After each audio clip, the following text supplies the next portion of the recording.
chegar. Viva! Este é o Que Eu Andei para Aqui Chegar, o podcast que duas estagiárias Blue Book na Comissão Europeia, em Bruxelas, curiosas por natureza, decidiram criar por estarem inquietas com as notícias que lhes chegam de Portugal. O problema da habitação, os números elevados da imigração, a falta de participação dos jovens na política, o aumento da extrema-direita. Em cada episódio, convidamos outros colegas, estagiários portugueses na Comissão Europeia da sessão de outubro de 2023, para tentar perceber a história de cada um, os planos para depois do estágio e o que pensam da atualidade. E hoje temos connosco a Margarida Botelho. Olá, Margarida. Margarida tem 28 anos, veio de Lisboa, fez uma licenciatura em Artes e Humanidades na Faculdade de Letras da Universidade de Lisboa, com um major em Artes do Espetáculo e um minor em Comunicação Cultural. Depois fez uma pós-graduação em Estética e Estudos Artísticos, na vertente Cinema e Fotografia, na Faculdade de Ciências Sociais e Humanas da Universidade Nova de Lisboa. Trabalhou no setor cultural em Portugal, passou, acho eu, pela Suíça, mas ela vai-nos falar mais um pouco sobre isso. Bem-vinda, Margarida. Muito obrigada por me terem convidado. Nós temos a pergunta que não quer calar.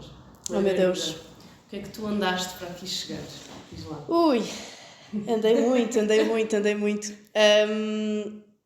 Então, eu comecei a trabalhar em 2018, portanto, credo, já lá vão 6 anos. E na altura comecei por trabalhar durante pequenos períodos em vários festivais. Sim.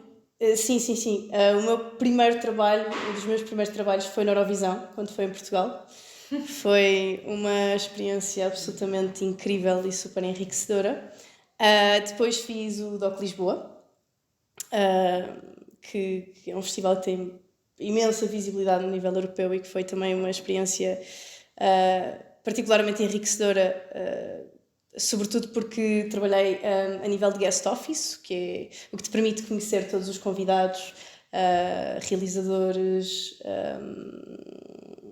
programadores, jornalistas, e acho que é assim das áreas mais enriquecedoras no festival, porque aprendes imenso com pessoas tão diversas, de tantos sítios do mundo e que têm tanto para dizer.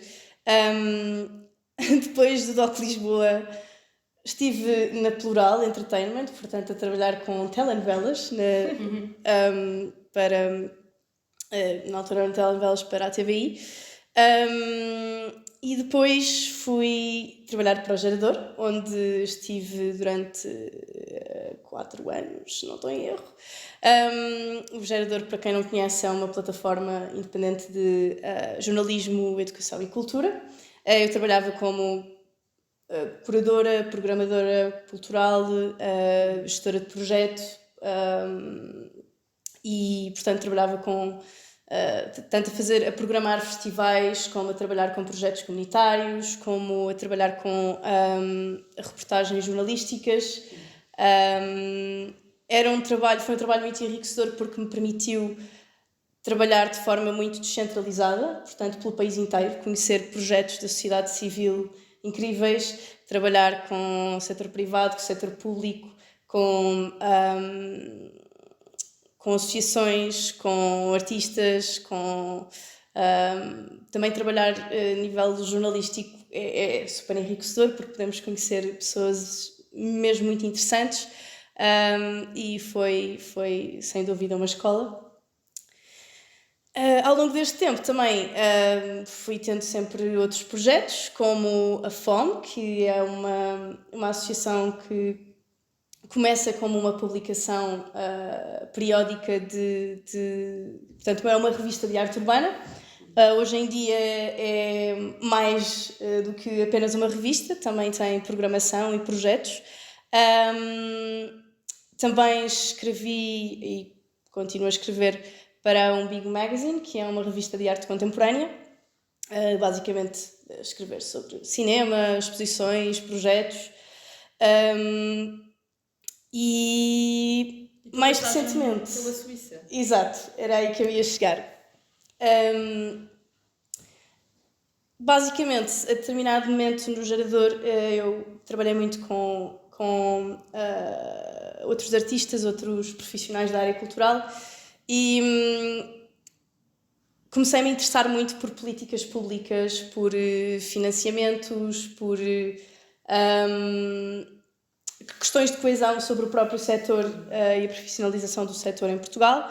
E então decidi procurar ganhar experiência nesta área das políticas públicas e foi por isso que fui para a Suíça, trabalhar para a Embaixada de Portugal na Suíça, com a intenção também de ganhar mais experiência a nível internacional, de conhecer outros contextos, de explorar também a imagem cultural que Portugal tem no exterior, particularmente porque muitas vezes fazia muita confusão perceber a qualidade daquilo que nós temos em Portugal e o facto de estar tão circunscrito às nossas fronteiras e de apesar de já termos um pouco desta internacionalização a acontecer, ainda me parece bastante insuficiente para a qualidade, para a diversidade e para a excelência que nós temos em termos artísticos em Portugal. Depois da Embaixada de Portugal na Suíça, também trabalhei com as Nações Unidas na Conferência dos Oceanos, em Portugal. Também é uma experiência muito interessante.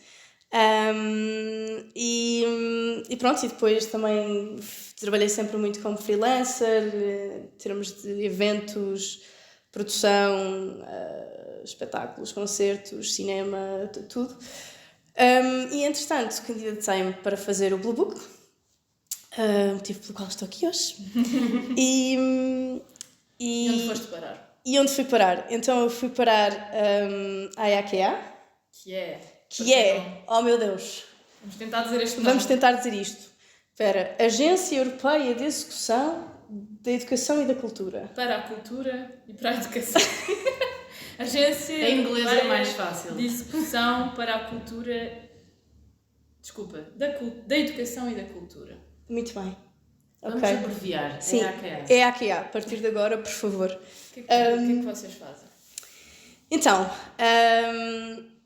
o motivo pelo qual eu me candidatei ao Blue Book já expliquei vagamente, mas foi também porque comecei a ter mais contactos com projetos europeus e com o programa Europa Criativa, que, para quem não sabe, é o programa que a Europa tem para financiamento da cultura a nível europeu.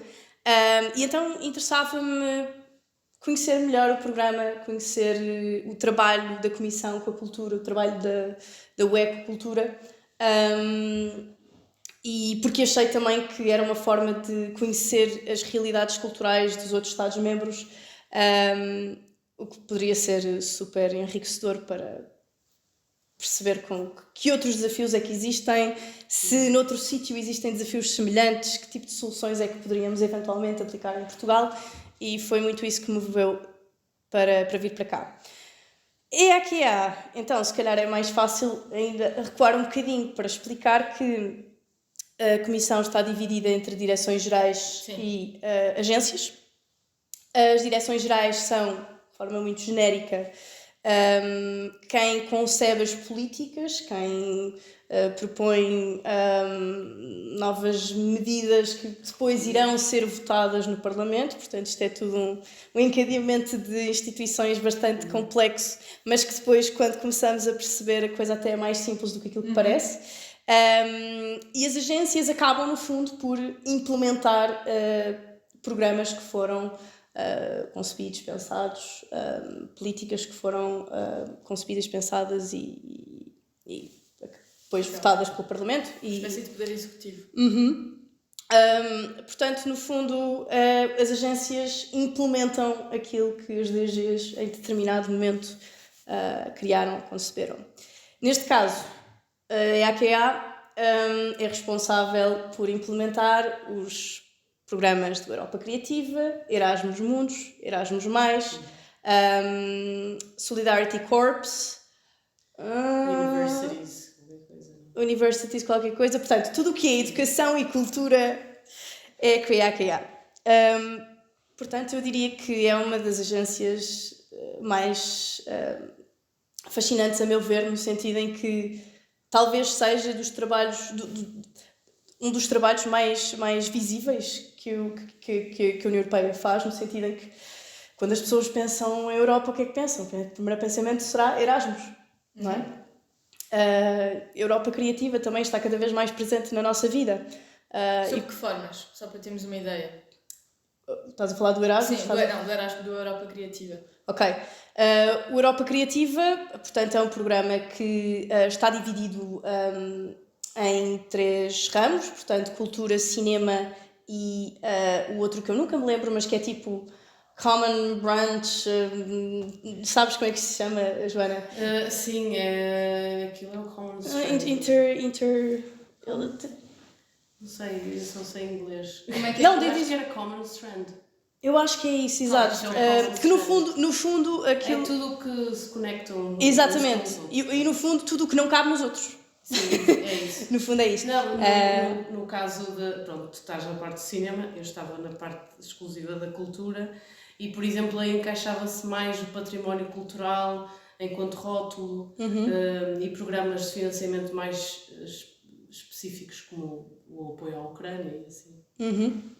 Exato, e depois a música, o teatro, a dança, a performance, tudo está aí. Se não estou em erro, eu tenho ideia, por exemplo, que a ópera é um dos casos que fica na Common Strand porque não cabe na música, nem cabe no teatro. E há outros exemplos assim.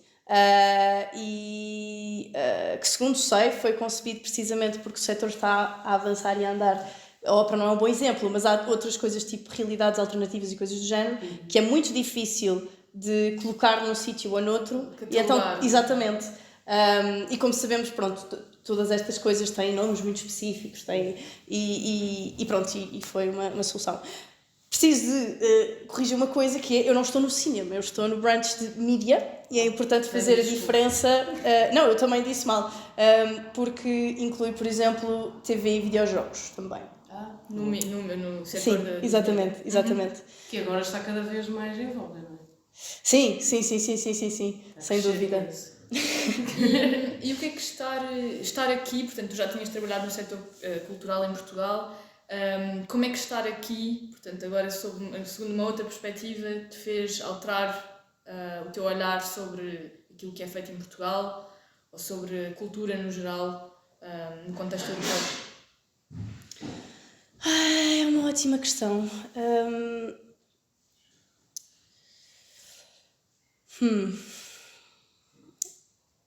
Aquilo que eu sinto, francamente, é que preciso de mais tempo para ter ideias ainda mais concretas.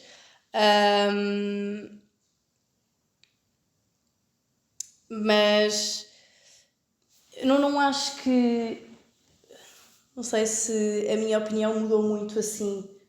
Tem sido uns meses particularmente enriquecedores para aprender bastante sobre os setores pela Europa toda. Mas sinto sobretudo que preciso de ficar mais tempo e preciso de algum distanciamento para começar a tirar conclusões mais concretas. Até porque eu sinto que é muito fácil quando de repente estás num sítio muito específico, a fazer um trabalho muito específico, tirar as conclusões precipitadas sobre uma ideia pré-feita que tens de alguma coisa, quando na verdade se calhar só estás a ver aquele ângulo, não é? Já te ouvi falar, por exemplo, várias vezes noutras conversas que tivemos sobre o facto de Portugal e a Grécia serem os 2 países com os orçamentos mais baixos para a cultura, por exemplo. Sim, mas isso curiosamente não foi uma coisa que eu tenha explorado particularmente aqui, era uma coisa que eu já trazia de antes, porque eu, quando me comecei a interessar muito por políticas públicas, comecei a ler mais seriamente o Eurostat e outras estatísticas que me permitiam compreender, porque a determinado momento aquilo que me interessou muito foi compreender, ok, se nós temos uma produção cultural tão rica em Portugal, porque é que temos um setor tão precário? Porque é que não estamos a conseguir internacionalizar tanto? Porque é que não temos uma política externa mais robusta em termos de promoção da nossa língua, promoção da literatura, promoção do teatro? o nosso cinema é premiado pela Europa toda, pelo mundo todo, e ainda assim, muitas das vezes, tu vais a qualquer sítio e as pessoas não falam muito de cinema português, a não ser num contexto de nicho. Porquê? Porquê que não temos esta visibilidade quando temos qualidade para isso? E então eu quis ir perceber, ver estatísticas, compreender qual é que era o contexto noutros países da Europa, e foi aí que, entre outras coisas, me deparei com o facto de Portugal e Grécia terem os orçamentos de Estado mais baixos da Europa inteira, sendo que a Grécia vence-nos. Nós ficamos com um honroso segundo lugar do pior. Orçamento gasto dedicado à cultura. Sim, exatamente. Sendo que é importante notar uma coisa que raramente é falada, que é dentro do nosso orçamento já bastante baixo. Eu não quero dizer de forma errada, porque eu não sei percentualmente, mas uma parte muito considerável deste orçamento vai para a RTP.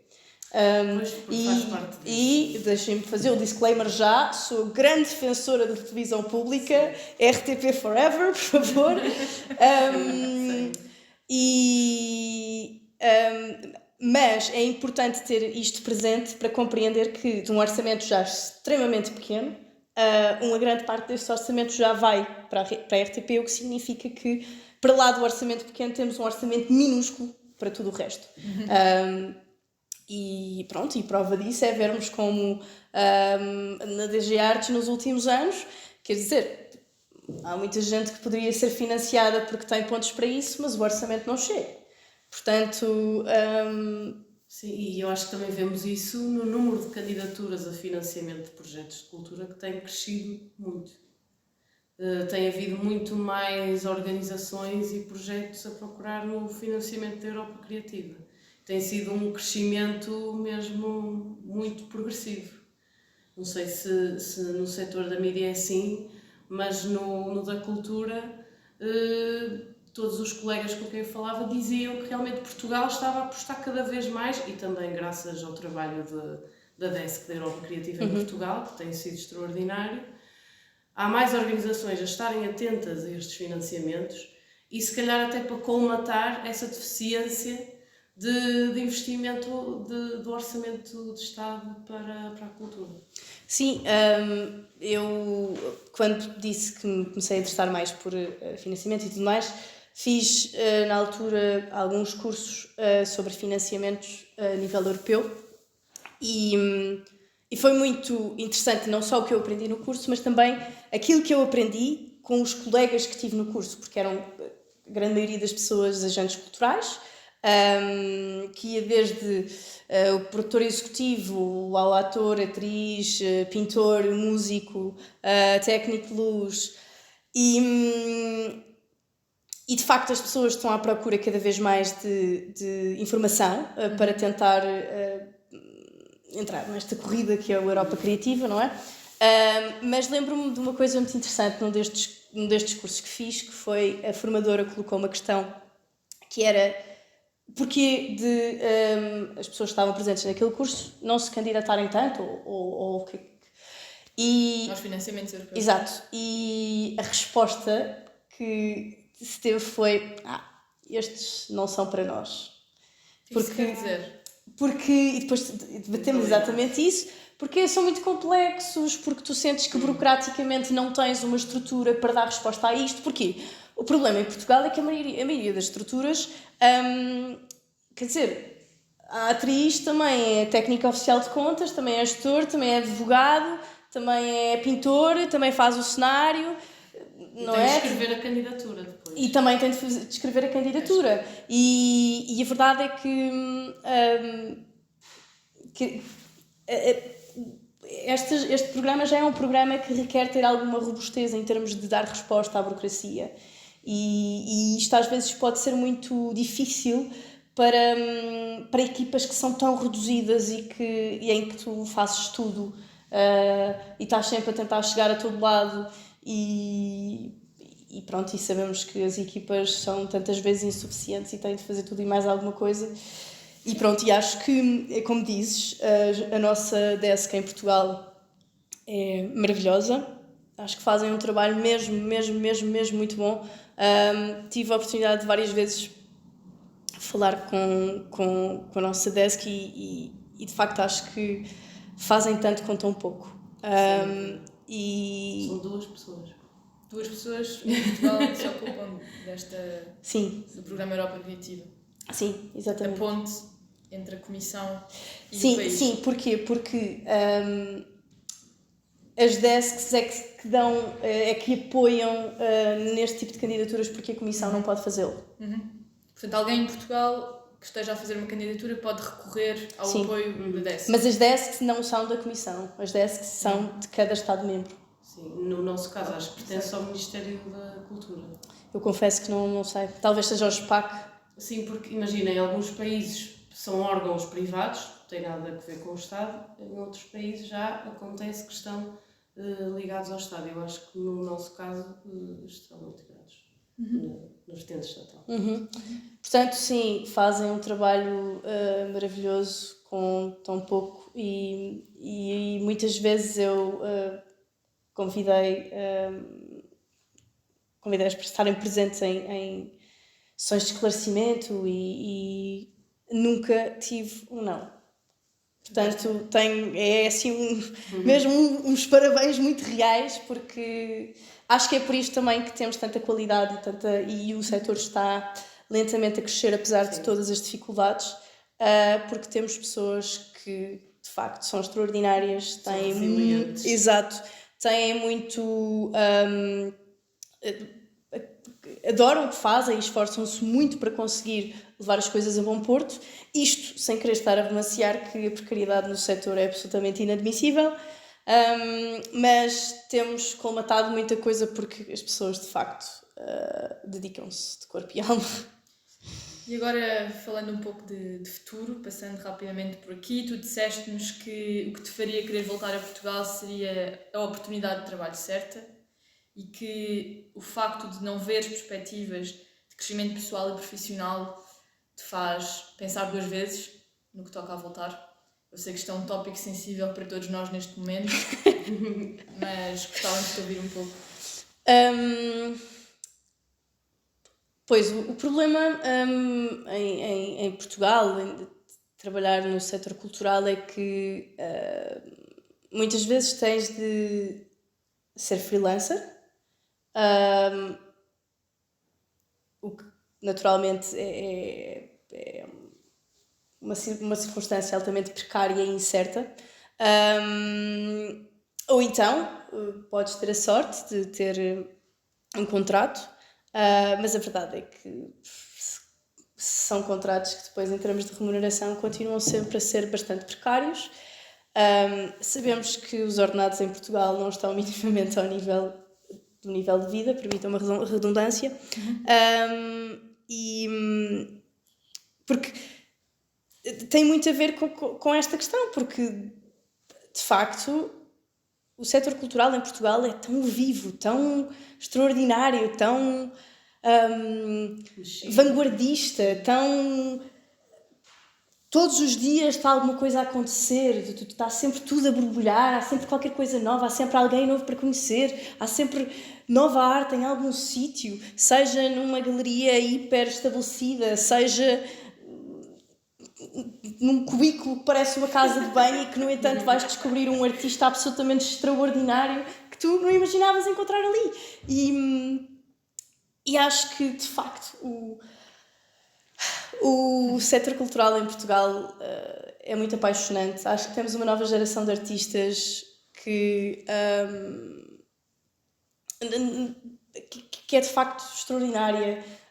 A música está tão viva, há tanta variedade, tanta diversidade, tanta coisa nova para conhecer, mas de facto há poucas oportunidades.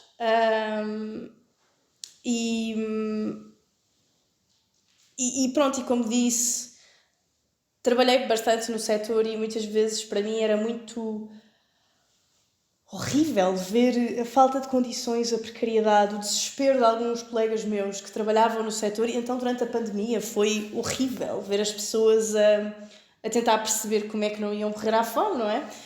Ou não perder a casa, ou ver como é que alimentavam os filhos.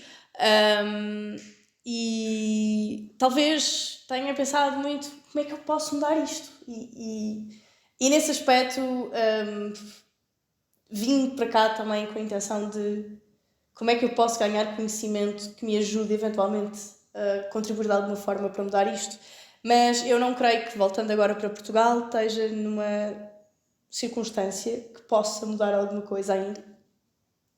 E, portanto, também pondero ficar, quer seja na Bélgica, quer seja noutro país europeu, onde possa continuar a desenvolver conhecimentos, a estabelecer contactos, a conhecer novas realidades, novos projetos. E, portanto, neste exato momento, um regresso a Portugal não me parece muito viável, mas conforme eu me for estabelecendo onde quer que eu me vá estabelecer, é a minha intenção manter os projetos que continuo a ter em Portugal neste momento e desenvolver novos projetos em Portugal, porque não quero de todo cortar este cordão umbilical e porque o meu propósito em vir foi sempre voltar, continua a ser voltar e continua a ser fazer pelo setor em Portugal. Portanto, mesmo que eu não regresse a Portugal agora, a minha intenção é regressar um bocadinho todos os dias e deixar alguns projetos e algumas pegadas por lá. Estás com alguma responsabilidade, então. Só para assustar. Pronto, é assim, se calhar fazemos a nossa última pergunta. Podíamos estar aqui horas e horas, já sabes, mas nós as três vamos conversar mais, desculpem. Nós temos colmatado aqui as nossas conversas com esta pergunta. Qual é que é a tua memória mais antiga da União Europeia? Primeira coisa que tu te lembras sobre a União Europeia, as instituições? A primeira coisa que eu me lembro da União Europeia, curiosamente, é o euro, provavelmente. Porque eu estava no primeiro ano, se não estou em erro, quando mudámos do escudo para o euro. 2002, portanto, exato, eu tinha 6 anos, faz sentido. Então, na altura havia uma campanha da UE para explicar a nós, na altura miúdos, o que era a União Europeia, o que era o euro. E então eu lembro-me que recebíamos umas cadernetazinhas, tinham uns autocolantes e que tinham uns cartõezinhos com moedas de euros em papel ou em cartão. E esta é a minha memória mais antiga e que eu na altura adorei, porque na minha inocência a única coisa que me interessava era agora um euro é um euro. Porque depois eu nunca percebi os escudos, porque era 200 escudos. 200 escudos parece muito dinheiro. E depois não era. E lembro-me que na altura pensei, isto agora é muito mais fácil. Não são 200, é um. Exato, é um. Mas isto era só este pensamento super básico. Quase. Não, pá, é porque os 200, aquilo era muito confuso. E depois passar aquela altura em que já só sabia dos euros e depois eles começavam todos, pois isso é 3 contos. Sim. As avós e... Ainda hoje não sei. Ainda hoje não sei fazer a conversão. Eu acho que um conto são 5 euros. Sim, é isso mesmo. Vocês sabem. É. Okay? Podemos sair juntas, vocês trabalham em escudos, eu trabalho em euros. Bem, muito obrigada, Margarida. Obrigada eu. Foi maravilhoso, como sempre, conversar convosco ao longo destes 5 meses aqui e pronto. E enfim. Até à próxima, até ao próximo episódio e obrigada por terem estado connosco. Corta. Eu vim de longe, de muito longe, o que eu andei para aqui chegar.